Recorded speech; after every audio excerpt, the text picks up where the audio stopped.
Okay. Question number 1. If it existed, do you think the ISS, if it got a hole in it, do you think it would implode or explode?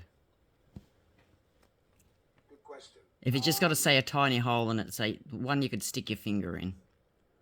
Yeah, it should have shattered into a gazillion pieces. Okay.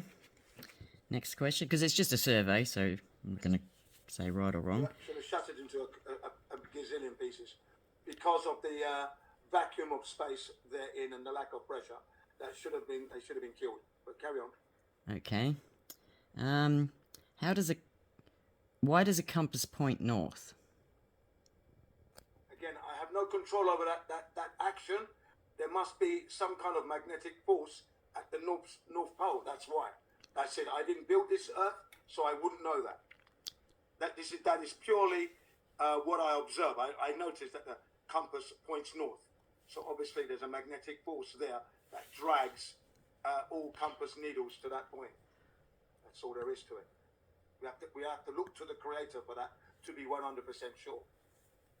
Okay, so you don't know why. So what makes the only that there's a magnetic force there that's dragging the needles. That's all I can say.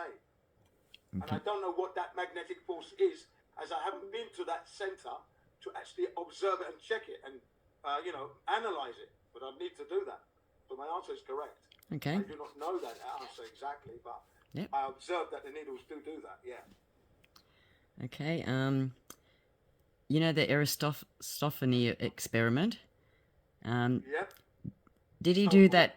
Did he do that on the latitude line or the longitude line?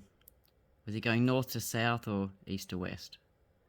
I can't answer that question at all because one, I don't believe that the man lived anyway.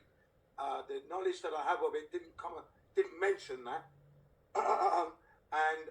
Basically, all that action happened on a flat Earth because he assumed distance to sun.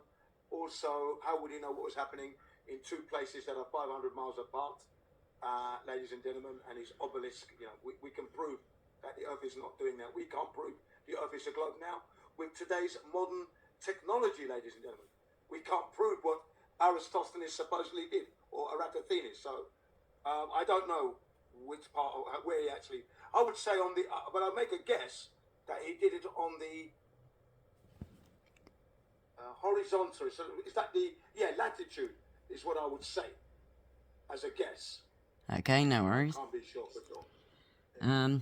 Does the horizon always rise to eye level? Okay, now when we say, we flat earthers say that the horizon appears to be rising with us when we're rising up, let's say in a hot air balloon, the reason we say that is because as we are rising up, we're seeing the horizon and it seems to be following us. Following our eye level. It's not directly in our eye level because we are obviously above the ground, aren't we? And we're getting further and further up. But the higher you go, the further you can see, which is the opposite to a ball, where the horizon would be dropping away from you. In the case of the horizon, it appears to be rising up, and that's because more of the flat Earth land is being revealed at the horizon point. That's why it appears to be rising up. So it appears is what we say. We know that the horizon is below us in that sense because we are in the air and we're looking angrily down to that horizon point. Okay, there's an angle there. It's not exactly at eye level, that horizon. There is a slight, it's just beneath our line of sight. If we were to measure it with a straight beam or something, it would have to be going down. Okay, sorry for that long explanation, but it was necessary. No, that's okay. That's fine. Next question: do all stars rotate around Polaris? This is what we observe when you do the when in the northern hemisphere plane. That's what we observe. Can't stick to the southern hemisphere plane, of course, because